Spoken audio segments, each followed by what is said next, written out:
welcome back to our channel. So, day for today is May 16. Time check, it's already 10 a.m. Update sa mga manok namin. 20 days na sila ngayon. Right now, sa loob, meron kaming 5 continuous running. Pero during sa night, yung umaandar pagkagabi is 3 continuous na. 3 continuous tapos isang minimum na 45%. So maya-maya, siguro mga 11 or 10:30, magsi-6 fans ako.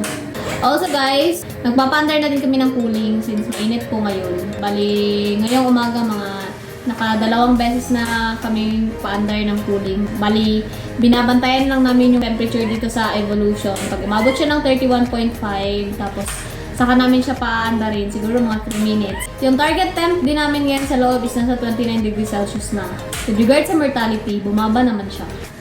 Yung mataas namin na mortality is ano lang talaga, first and second week. Actually, first week lang talaga sana. Pagdating ng day 7, bumaba naman yung patay. Pero although mataas pa rin yun. Day 8, day 9, day 10, sa araw, konti lang yung patay. Siguro mga 4, 10, ganun. Pero pagdating ng gabi, saka siya dumadami pagdating ng gabi kasi sobrang init kasi. Kahit ang ganda-ganda ng ventilation sa loob, actually, di ba sabi ko sa inyo, super advanced yung ventilation namin ngayon sa loob kasi sa sobrang init. Tapos, day 10 pa lang guys, naka-off na yung heater namin. Tapos, yung temperature dito sa loob, maabot siya ng 35 to 36 degrees Celsius. Diba? Imagine yun, wala yung heater. So, sobrang init yun para sa mga manok. Kaya sabihin na favorable yun sa mga manok kasi brooding. Pero, ang nangyayari kapag ganun kainit sa loob, pagdating ng hapon, parang hapong-hapo yung mga manok. Kasi pagod na pagod sila kakagamit sa nila, dito, kakahinga during sa araw kasi sa sobrang init. Pero nung data namin, kapag 3 continuous na fans dito sa loob, which is, kung tutusin, sobrang sobrang malakas yun para sa mga manok. Ayun, pagdating talaga sa gabi, day 8 and 9 and 10, madadami talaga yung patay. Gawa ng sobrang init talaga sa loob. So, ginawa namin. Day 11, meron kami ng 2 continuous, tapos 1 minimum ventilation na 55%. So, bumaba siya compare sa day 10. Kasi, gumamit kasi kami ng cooling. So, yung cooling namin, pagdating ng 11 a.m., inabangan lang namin na umabot ng 33 degrees Celsius yung temperature sa loob. Tapos kami nagpa-andar ng cooling. Tapos yung andar ng cooling is mga 1 minute lang din. Tapos hindi talaga sobrang basa yung pads kasi nga medyo bata pa yung mga manok nun. Actually, dapat kapag gumagamit tayo ng cooling, sabi sa akin dapat mga 14 days na kasi growing stage na yun. Yun talaga dapat yung sa case naman kasi ngayong grow na to, as in talagang sobrang init talaga guys. Kahit magbigay ka ng 5 fans, o which is hindi na din yun kasi masyadong malakas na din yung hangin nun. Hindi na yun sa mga manok. Hindi niya talaga napapatay. Hindi napapatay ng hangin yung mainit na temperature sa loob. Kasi yung pumapasok na hangin, mainit din. Kaya kailangan talaga siya gamitan ng cooling. So ayun, day 11, 2 times kami nakapagpa-andar ng cooling. Mga 1 minute lang yung andar niya. Tapos yung pads nun, hindi talaga siya super basa. Siguro yung mga basta babasahin lang talaga siya konti. Tapos mabilis lang din naman mapatay yung mainit na temp sa loob kasi maliliit pa yung mga manok. Tapos hindi pa masyadong madami yung ipot nila kaya hindi pa halo-halo sobra yung init sa loob. So yung pinapatay doon is yung hangin lang, yung mainit na hangin lang talaga nang pumapasok.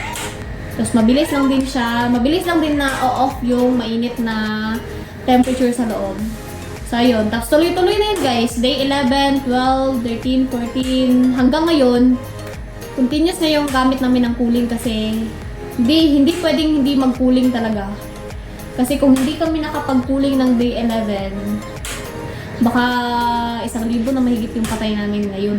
20 days pa lang. Imagine nyo, day 9 and 10, yung patay namin sa araw, 4 lang. During daytime. Tapos pagdating ng gabi, yung mga patay, maabot ng 30 plus, 40 plus, ganun. So kung hindi kami nag-cooling ng day 11, baka hindi lang din yun yung patay.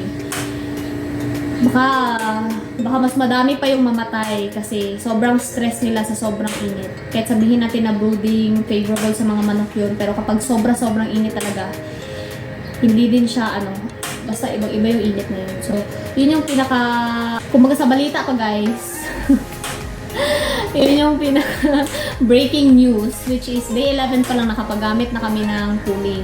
Kasi mostly kasi dito, yung cooling namin, nakakapag-paandar kami ng cooling mga day 18, day 19, ganon. Kasi kinakaya pa yun ng mga manok sa loob. Nakakaya pa ng ventilation lang, hangin lang yung sa loob. Ngayon talaga is sobrang init talaga. Kailangan talaga siya gamitan ng cooling. Kapag ganun yung mangyayari sa farm nyo ngayon guys, tapos medyo bata pa yung mga sisiw nyo, tapos sabihin na lang natin mga day 8, day 9, or just say day 9, day 10, ganun. Tapos wala masyado kayong patay sa umaga, tapos pagdating ng gabi, madaming patay, tapos nagtataka kayo, bakit ganun? Add nyo na din na hindi umandar yung heater ninyo, plus maganda yung ventilation ninyo sa araw. So, baka siguro nga, kailangan talagang mag-add ng cooling. Just para lang talaga ma-maintain yung required na temperature para sa loob. Kasi yung during daytime, yung 35 to 36 na temperature sa loob, nung day 8, 9, and 10 namin, hindi na talaga yung normal. Actually, yung target temp namin doon. Yung target temp namin ng day 10, ay day 7 is nasa 32? 32. Oo, tapos day 10, 31. So, imagine niyo yung 35 to 36, umabot ng 35 to 36, sobrang na yun sa mga manok, kaya kailangan talaga siya gamitan ng cooling. And then, also guys, during din naman na gumamit kami ng cooling, after naman na gumamit ng cooling, sa day 11 ng hapon, napansin din naman namin yung effect talaga agad. As in, from 46 na mortality sa gabi, and pagdating ng day 11, during sa gabi, is naging 11 na lang siya, di ba? Sobrang laki ng difference, no? So, kung hindi kami nag-cooling, baka umabot pa ng 50 plus yung patay namin, di ba? So, ayun. Kailangan ko to siyang i-record kasi para maalala ko din na meron kaming isang grow na grabe talaga yung init at nakapaggamit talaga kami ng cooling as early as day 11. And then, di din naman nagkasipon yung mga manok namin nun. So, I think okay talaga sa kanila yung ginawa namin na nag-cooling kami. Hindi talaga siya okay, as in, very okay talaga siya. Very good decision talaga yung ginawa namin na nag-cooling kami during day 11. Kasi nga, yun, bumaba yung patay. Tapos hanggang ngayon, until now, so yun guys. Actually, yung first week talaga yung pinakamataas. Kasi gawa din natin yun ng parang may yung mga manok din nun. Mag-antibiotic din kasi kami start nung day 6 hanggang day 12. So, may effect din yun.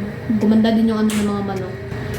Tapos yung timbang naman nila, yung day 18 guys, yung mga manok namin, nasa 794 grams yung timbang nila. Hindi siya ganun kalaki compare dun sa mga nagdaang grow namin. Mababa siya. Pero at least, mas mataas siya sa standard. May chance pa na mapalaki pa namin sila. With regards naman sa mga sa langaw, sa loob, wala pa namang langaw.